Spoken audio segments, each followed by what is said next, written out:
Total 6 सवाल पूछे गए हैं। 5 सवाल 5 सब्जेक्ट से पूछा गया है। अंदाजा लगा सकते हो, एक पेज में यदि आपके दिमाग को 5 बार शिफ्ट होना पड़ेगा तो क्या स्थिति होगी। हेलो चैंपियंस, बीपीएससी के एग्जाम की तैयारी करने वाले धुरंधरों, ये बीपीएससी 69 का पेपर है जो आप लोगों को मुश्किल लगा था। चेयरमैन साहब का कहना है कि इस बार का स्टैंडर्ड थोड़ा सा ऊपर होगा। इस क्वेश्चन को एनालाइज करते हैं। क्या लिटरली ये क्वेश्चन, हम लोग इसके पैटर्न को देखेंगे। ये पैटर्न कहीं ना कहीं आप लोगों को फंसाया है। इस तरह के पैटर्न से निकलना कैसे है वो भी लास्ट में बताएंगे। बट पहले पैटर्न क्या था इनका पूछने का, ये क्यों परेशान किए हैं आपको और क्यों आपको दिक्कत हुई है, उसको हम लोग पहले एनालाइज करते हैं। क्योंकि जब आप लोगों ने ही कहा कि 69 का पेपर मुश्किल है, एक बार देखिएगा तब आपको समझ में आएगा, तो लिटरली मैंने बहुत ध्यान से उसके बाद देखा पेपर को। तो पेपर जितना मुश्किल बता रहे थे ना उतना मुश्किल था नहीं, यदि थोड़ा भी कॉन्सेप्ट आपका क्लियर है तो। पेपर में मुश्किल क्या था पहले इसको देखिए तब समझ में आएगा, बोलने से समझ में नहीं आएगा। ये आपके सामने पेपर है जनरल स्टडी का और बुकलेट सीरीज 1 है। किसी को अगर मिलाना हो तो मिला सकते हो। हम हिंदी के सवाल के साथ चलेंगे अभी। देखिए पहला सवाल पूछा गया है, तकनीक जो 5G मोबाइल संचार नेटवर्क के द्वारा सक्षम की जाएगी। बेसिकली ये जो क्वेश्चन है वो किसका है, ये क्वेश्चन साइंस एंड टेक का है।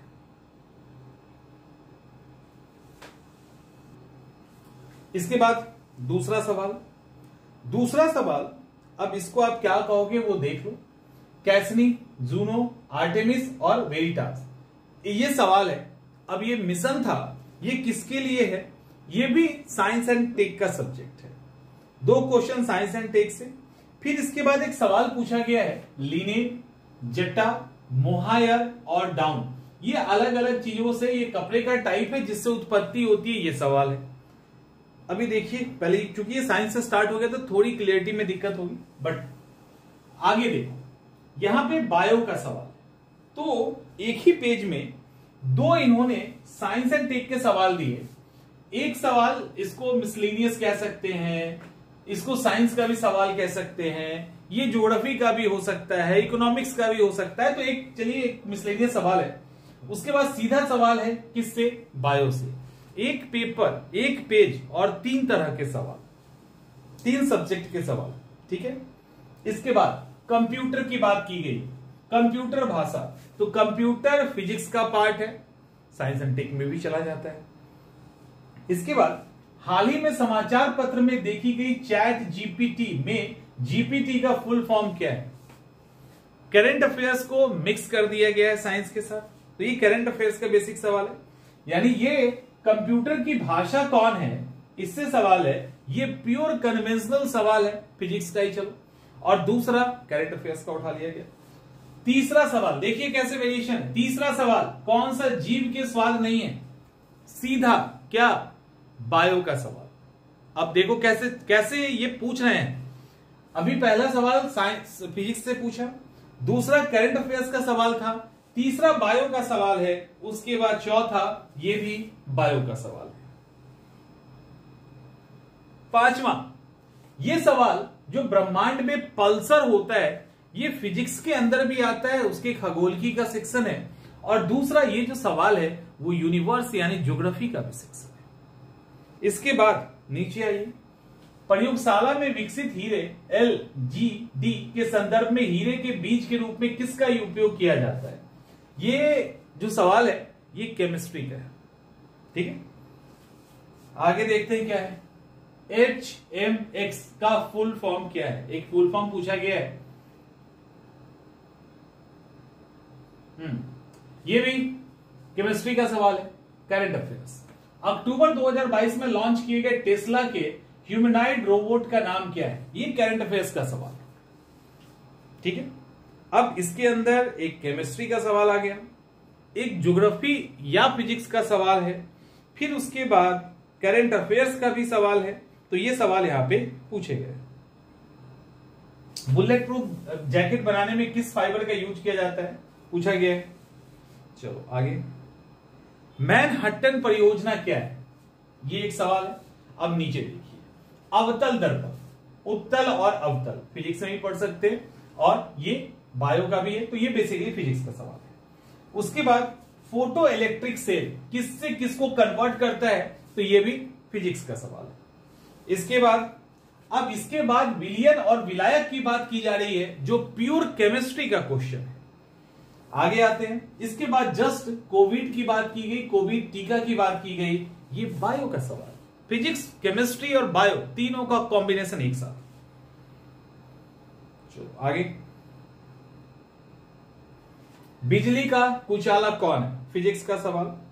डीएनए डबल हेलिक्स संरचना किसकी है, बायो या साइंस एंड टेक, जिसमें आप लेना चाहें, लेकिन फिजिक्स नहीं है। अलग अलग द्रव्यमान की दो वस्तुएं चंद्रमा की सतह से स्वतंत्र रूप से गिरने पर क्या होगा, फिजिक्स का सवाल है। आगे, वेक्टर टी के प्रतिरोध शक्ति, ये किसका सवाल है, एक तो करंट से रिलेट है और बायो का सवाल है। इसके बाद लगातार नई परत को जोड़ने की प्रक्रिया निम्नलिखित में से कौन सी है, तो ये किसका है, ज्योग्राफी का सवाल है, वो भी वर्ल्ड ज्योग्राफी का सवाल है। भूपटल के टुकड़े मेंटल की गति द्वारा निरंतर चलते रहते, जो भी, वो ज्योग्राफी का सवाल है। दो ज्योग्राफी का सवाल आ गया। यही गेम खेला जा रहा है आपके साथ। फिर से देखिए, mRNA पद का विस्तारित रूप क्या है, जो महामारी की शुरुआत में ही व्यापक रूप से चर्चा है। अब ये सवाल करंट का भी है और ये सवाल किसका है, बायो का भी है। एसी करंट को कैसे उत्पन्न करते हैं, फिजिक्स का सवाल। धारा घनत्व क्या होता है, फिजिक्स का सवाल। देख रहे हो, बीच में ज्योग्राफी डाल दिया गया, कन्वेंशनल क्वेश्चन, मुश्किल सवाल। यहां पे ठीक से देखिए, दोबारा नहीं आएंगे ना वापस। ये जो दो सवाल है, दोनों मुश्किल सवाल है और दोनों आपके ज्योग्राफी का कन्वेंशनल सवाल है। ये बीच में साइंस के फिट कर दिया गया, करंट अफेयर्स के, फिजिक्स केमिस्ट्री के बीच में इसको डाल के फिर से ये क्या किए, साइंस पे शिफ्ट हो गए, फिर से साइंस पे शिफ्ट हो गए। ये चल रहा है, ये चल रहा है। अब देखो यहां पे हो गया। अब इसके बाद क्या है, यहां मेडिकल केमिस्ट्री में दवाओं का वर्गीकरण किस आधार पे होता है। चलो इसको केमिस्ट्री में भी डाल सकते हैं और बायो में भी जाएगा। निम्नलिखित में से कौन सा प्रतिक्रिया दर को धीमा कर देता है, ये केमिस्ट्री का सेक्शन है। आगत और निर्गत तंत्रिकाएं कहां मिलती है, नर्वस सिस्टम का क्वेश्चन है, बायो का सवाल है। आप पकड़ने की कोशिश कीजिए, हम बता रहे हैं, आप पकड़ो इसको।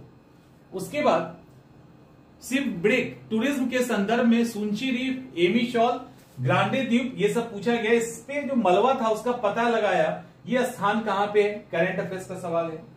G20, देखो क्या पूछा है, G20 सदस्य प्रतिनिधित्व करते हैं। ये नहीं पूछा गया कहां पे G20 का सबमिट हुआ है। अब चूंकि जिस G20 को इंडिया उसके अंदर इन्वॉल्व था, तो G20 को लेकर उसके बीच के सवाल पूछ के, मतलब उसका जो कन्वेंशनल सवाल है ना, जो कभी नहीं बदलने वाला है, वो सेक्शन पूछा गया है। यानी G20 से अगर करंट अफेयर्स का सवाल बना तो G20 ऑर्गेनाइजेशन के बारे में जानकारी होनी चाहिए। क्या है आगे, रूस के वैगनर भाड़े के सैनिक समूह के मुखिया कौन, चलो ये हटाओ, करंट क्या है, ये क्या है। ग्लोबल जेंडर गैप रिपोर्ट किसके द्वारा, करंट है कन्वेंशनल बट करंट का हिस्सा है। यूनाइटेड किंगडम की महारानी एलिजाबेथ द्वितीय के संबंध में, एलिजाबेथ द्वितीय के संबंध में अब उनके बारे में बताना है, क्योंकि डेथ हुआ था, बड़ी हस्ती थी, तो उनसे रिलेटेड सवाल पूछा गया है। गुजरात में आयोजित डेफ एक्सपो 2022 का विषय क्या था, करंट अफेयर्स का सवाल है।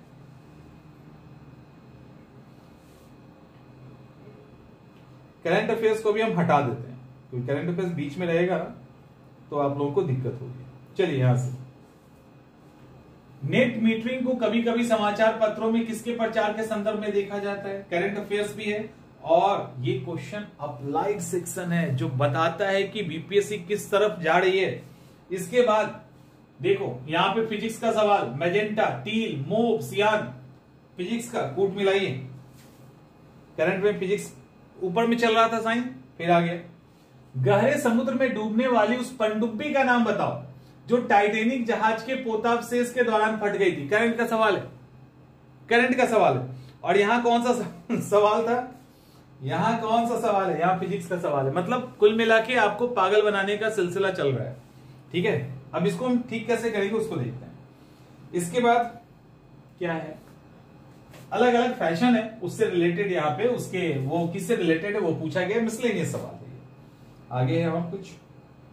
संयुक्त राज्य अमेरिका के पूर्व राष्ट्रपति ने हाल ही में अपना साक्षात्कार कहां दिया, इंटरव्यू कहां दिया था? खेल के संदर्भ में क्वेश्चन है, करंट अफेयर्स का सवाल है।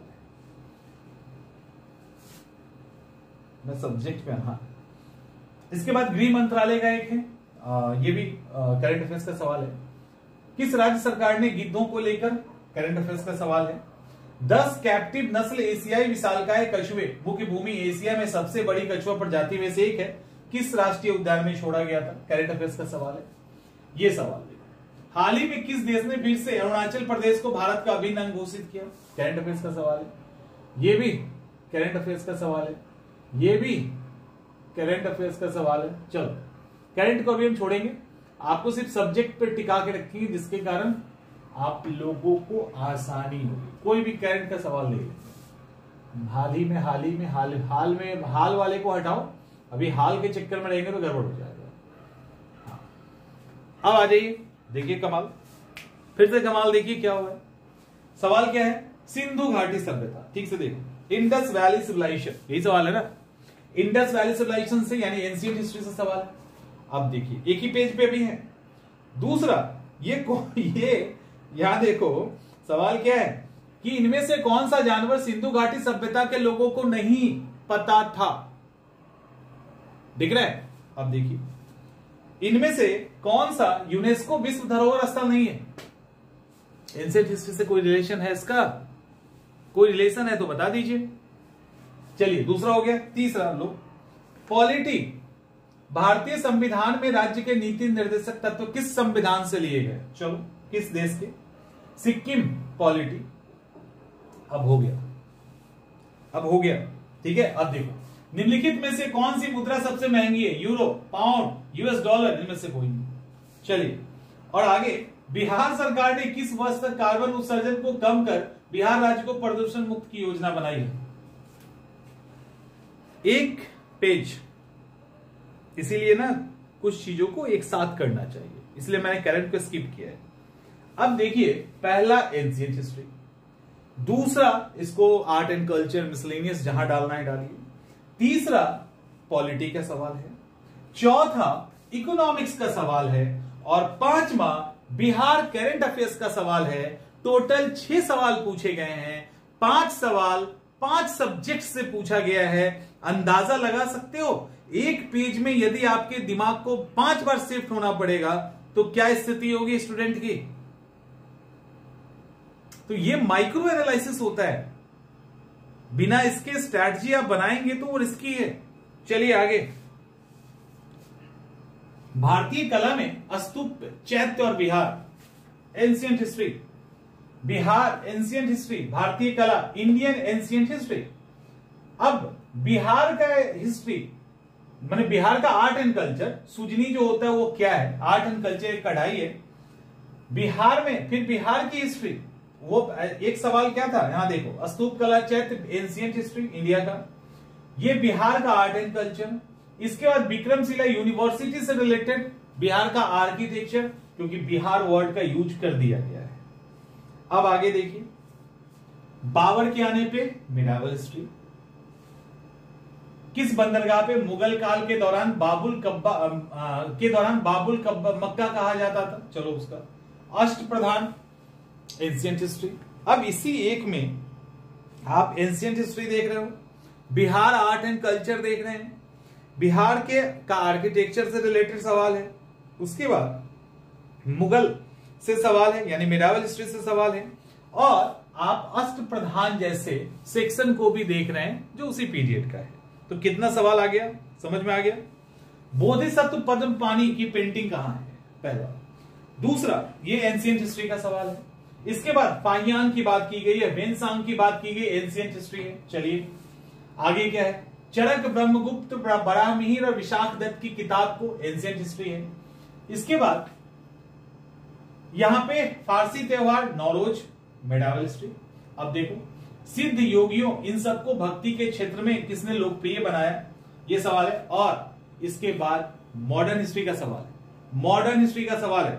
और जस्ट इसके बाद मैथिली भाषा में का विकास किसके शासनकाल में हुआ, कर्नाट डायनेस्टी किसके शासनकाल में हुआ, ये बिहार स्पेशल का सवाल है। एक ही सवाल में आप फिर से एंशिएंट हिस्ट्री देख रहे हैं, फिर से मिडाइवल हिस्ट्री देख रहे हैं, बिहार का आर्ट एंड कल्चर देख रहे हैं और मॉडर्न हिस्ट्री भी देख रहे हैं। अब इससे ज्यादा आपको एग्जाम्पल देने की आई थिंक जरूरत नहीं है। इतने में आपने पकड़ लिया होगा कि आयोग आपके साथ क्या खेल खेल रहा है। आई थिंक आयोग का खेल पकड़ लिया ना, कि आयोग किस तरीके से आपको एग्जामिनेशन के 150 क्वेश्चन में उलझाना चाहती है। आप में से ही वो स्टूडेंट है ना, आप में ही से वो हैं जिसमें मैक्सिमम लोगों ने कहा था 69 का क्वेश्चन छूट गया, पूरा पढ़ नहीं पाए।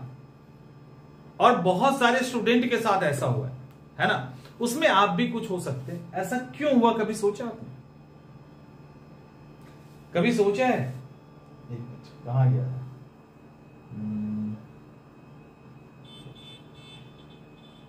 यही था ना, सिंधु, यूनेस्को। हाँ चलो एक छोटा सा जो, जैसे इसमें आ जाते हैं। अभी थोड़ी पहले हमने किया था एंशिएंट हिस्ट्री का सवाल, आर्ट एंड कल्चर का सवाल, कॉन्स्टिट्यूशन का सवाल, इसके बाद इकोनॉमिक्स का सवाल और बिहार के करंट अफेयर्स का सवाल।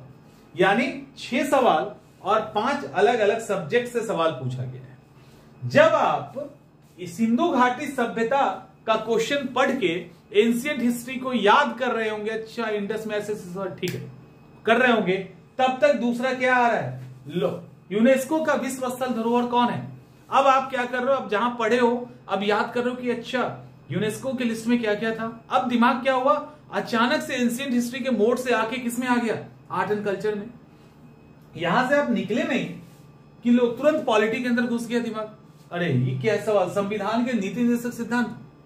अब ये चल ही रहा था पॉलिटी, तब तक आ गया कि यूरो कौन सी मुद्रा सबसे महंगी है। अब इकोनॉमिक्स चल रहा है कि किस किस देश का कौन सा मुद्रा अच्छा ये सबसे महंगा हो सकता है। अब जब तक इकोनॉमिक्स चल रहा है तब तक बिहार का करंट अफेयर्स आ गया कि अरे ये क्या है, प्रदूषण मुक्त बनाना था। हाँ कहीं तो पढ़े थे, कहीं तो पढ़े थे। तब तक दिमाग क्या किया, एंशिएंट हिस्ट्री में घूम लिया, पॉलिटी में घूम लिया और इकोनॉमिक्स में घूम लिया, ठीक है।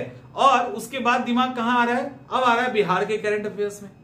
अच्छा हाँ कहीं पढ़े थे, हाँ यहां पे कहीं होगा। ये जो दिमाग प्रोसेस कर रहा है उसी दौरान चीजों को पढ़ रहा है, प्रोसेस कर रहा है, इसके कारण भयंकर सिली मिस्टेक हुआ और क्वेश्चन छूट गए। क्योंकि दिमाग होता है, नॉर्मली क्या होता है, जो सवाल बनता है ना, सवाल जब बनता है तो मॉडर्न हिस्ट्री के 4-5-6 सवाल एक साथ, तो आदमी मॉडर्न हिस्ट्री के मोड में रहता है। अगर एंशिएंट हिस्ट्री आया, एंशिएंट आया तो वो एक साथ, बायो आया तो वो एक साथ। अब बायो का एक सवाल, दूसरा फिजिक्स का, तीसरा कुछ और, चौथा करंट अफेयर्स, 5वां कुछ और। तो आप सोच रहे हो एक पेज में आप कितना आपका दिमाग खराब होगा, और कभी आप टाइम पे पेपर सॉल्व नहीं कर पाएंगे, और करेंगे तो सिली मिस्टेक होगा ही होगा। क्योंकि जब आप पॉलिटी से शिफ्ट एक ही बार इकोनॉमिक्स में हो रहे हैं और वो बनाते ही आप बिहार के करंट अफेयर्स में आ रहे हैं या एंशिएंट हिस्ट्री में जा रहे हैं, तो दिमाग एक तो उतना प्रेशर में पड़ रहा है, तो उसको नहीं छूट जाना, ओनली छूट जाना, इफ छूट जाना, ये बड़ा ही कॉमन है। या टिक इसमें मारना है, मार किसी में दोगे, गोला किसी में रंगना है, रंग किसी में दोगे, आप कहोगे कि ठीक है हो गया। अब सॉल्यूशन किसका है, बहुत आसान सा इसका तरीका है, और तरीका मैंने आपको ऑलरेडी पहले बता रखा है, बहुत ही आसान तरीका है। अब आपको करना क्या है, ये क्यों हो रहा है ये आपने समझ लिया, क्योंकि आप शिफ्ट हो रहे हो बहुत जल्दी जल्दी। पहले भी ये तरीका उतना ही यूजफुल था, लेकिन पहले ये था कि कुछ क्वेश्चंस एक साथ मिल जाते थे। ये जो आ गया इसने तो हालत खराब करके रख दी। अब आपको करना क्या है, और इसमें आपने देख भी लिया सिली मिस्टेक भी हो रहा है और आपका टाइम भी छूट जा रहा है। हमें इन दोनों चीजों को बचाना है। तो एक तो पहले आपको थोड़ी स्पीड बढ़ानी होगी पेज पलटने की, क्वेश्चंस को एक झलक में पहचानने की, तो ये आप घर में कर लो। अब करो क्या, जैसे ही बुकलेट आपके हाथ में आए ना, आप सबसे पहले कौन एंशिएंट हिस्ट्री का सवाल है, कौन मिडाइवल का है, कौन मॉडर्न का है, कौन ज्योग्राफी का है, कौन सा पॉलिटी का है, पॉलिटी है, पी डाल दो। बायो है बी डाल दो, केमिस्ट्री है सी डाल दो, करंट अफेयर्स के लिए सी ए कर दो, बिहार स्पेशल के लिए बी एच कर दो, बिहार करंट अफेयर्स के लिए बी सी कर दो। तो ऐसे करके आप कोड बना लीजिए और जैसे ही आए ना कॉपी की तरह, जैसे ही क्वेश्चन आपको मिले ना पलटो और सीधा 1 से लेके 150 तक एकदम धनाधन पलटते जाओ। क्वेश्चन देखो, अच्छा सिंधु घाटी एंशिएंट, ये मुगल में मिडावल हिस्ट्री, ऐसे करके आप हल्का हल्का छोटा छोटा जो है ना एम ए पी ऐसे जो भी कोड है वो आप डाल दीजिए। आपको हार्डली, आप बहुत स्लो भी होंगे तो 10 मिनट लगेगा और फास्ट होंगे तो 5 मिनट में हो जाएगा, उससे ज्यादा नहीं लगेगा। आप एकदम सीधे आपको लिखते चले जाना है, उसमें एक दो इधर उधर हो गया तो कोई दिक्कत नहीं है। ऐसा नहीं कि हमको स्ट्रिक्टली वही होना चाहिए। मान लो मिडावल डाल रहे हो एंशिएंट का सवाल तो कोई बात नहीं, ऐसा तो है नहीं कि आपने गोला रंग दिया है, तो क्वेश्चन में आप वो मार्क कर दो, ठीक है, वो लिख दो कि ये बिहार स्पेशल का सवाल है, ये मॉडर्न हिस्ट्री का सवाल है, ये बायो का है, फिजिक्स का, केमिस्ट्री का। एक कोड डाल दिया, एक लेटर डाल दिया स्टार्टिंग का। अब ये आपको समझ में आ गया। अभी क्या करना है, दिमाग को आपको एक बार में एक ही फेज में रखना है, एक बार में एक ही सब्जेक्ट पे रहेगा। आप चूंकि उसको लिख रहे थे तो आपको अंदाजा लग गया कि अच्छा कुछ सवाल स्टार्टिंग के पेज में एंशिएंट हिस्ट्री का है, तो वो कुछ सवाल लास्ट में भी है, यानी एंशिएंट हिस्ट्री बनाने के लिए हमें तेजी से पेज पलटने होंगे। अब आप एंशिएंट हिस्ट्री के मोड में आ जाइए, जितने भी सवाल एंशिएंट हिस्ट्री का पहले बनाइए, जैसे भी जो बनाना हो, उसमें नहीं है, साइंस बनाना है, जो भी बनाना है, करंट अफेयर्स बनाना है, तो जो भी बनाना है ना, अब करंट अफेयर्स के मोड में हो तो एकदम पहले से उठाओ और 150 के बीच में करंट अफेयर्स को जितना भी आप, जितने भी करंट अफेयर्स को लेकर आपने लिखा है ना, उन सबको सॉल्व कर दीजिए। बायो के लिए किया है, सॉल्व कर दीजिए। फिजिक्स के लिए किया, एक साथ फिजिक्स किया ना, तो फिजिक्स वाला दिमाग, एक बार फिजिक्स को लेकर अब दिमाग ने प्रोसेस किया, अब फिजिक्स के सारे सवाल एक साथ, मिडावल के सारे सवाल एक साथ। ये जब करोगे ना, समय भी बचेगा, और जैसे ही सारे सवाल आपने कर लिए तुरंत गोला रंग लो, तो गोला वाला जो सीरीज गलत होता है वो भी नहीं गलत होगा और आप आराम से कर लेंगे। अब ये सारे सब्जेक्ट को जब एक राउंड में निपटा दिए, इसलिए मैंने कहा स्पीड रहना चाहिए, कंडीशन ये है कि स्पीड होनी चाहिए। जैसे ही आपने निपटा दिया ना, ये निपटते ही अब आप देख लो कि कितना छूट रहा है, फिर छोड़ दीजिए। अब जितना एक बार में कर लिया ना, एक बार में नहीं 2 बार में, एक बार फटाफट कर लिया, सेकेंड बार में जो जिसमें कंफ्यूजन है वो कर लिया, वो भी सब्जेक्ट वाइज कर लिया। अब हो गया, जितना किया आपने, 50 किया, 60 किया, जितना भी किया कोई बात नहीं, आपने कर लिया। अब थर्ड में आराम से एक एक को उठाते जाइए और करते जाइए, और इधर जितना भी आपने किया ना, उसी बीच में जैसे एक खत्म हुआ सब्जेक्ट, उसका गोला रंग लिया, दूसरा खत्म हुआ, उसका गोला रंग लिया। तो उससे क्या होगा कि कोई सिली मिस्टेक नहीं होगी और एक दिमाग का प्रोसेस एक तरफ रहेगा, तो आप बहुत जल्दी आंसर कर लोगे, गलतियां नहीं होगी, चीजें तुरंत रिकॉल हो जाएगी, समय भी बचेगा, सही भी होगा, कॉन्फिडेंस भी मेंटेन रहेगा और किसी तरह का कोई गड़बड़ी नहीं होगा, क्योंकि आप टाइम टू टाइम गोला भी रंगते जा रहे हैं, तो सीरीज गलत होने की संभावना समाप्त हो जाएगी। समझ में आ रहा है? ये काम आपको करना है, तब आप इस ट्रैप से निकल जाओगे। ये एक ट्रैप है, 17th बीपीएससी में भी इसका यूज किया जाएगा, तो इस ट्रैप से आपको बच जाना है। और इसको लेकर मैंने बहुत पहले बताया था और सेम पैटर्न पे मैंने टेस्ट ऑलरेडी ले रखा है। आप लोगों में से जो भी टेस्ट के साथ जुड़े हैं, फुल पेपर के टेस्ट में इतना ही परेशान मैं आपको आज से नहीं कर रहा हूं, पिछले 3-4 सालों से कर रहा हूं। कुछ कहते हैं कि सर इतना जल्दी जल्दी क्वेश्चन शिफ्ट कर देते हो, आ गया। तो हर स्थिति के लिए हमें तैयार रहना है, ये है आपके सामने। तो ये ट्रैप खुल जाएगा यदि आपने इस तरीके से चीजों को किया तो। आई थिंक चीजें समझ में आ गई होगी। मिलते हैं नेक्स्ट सेशन।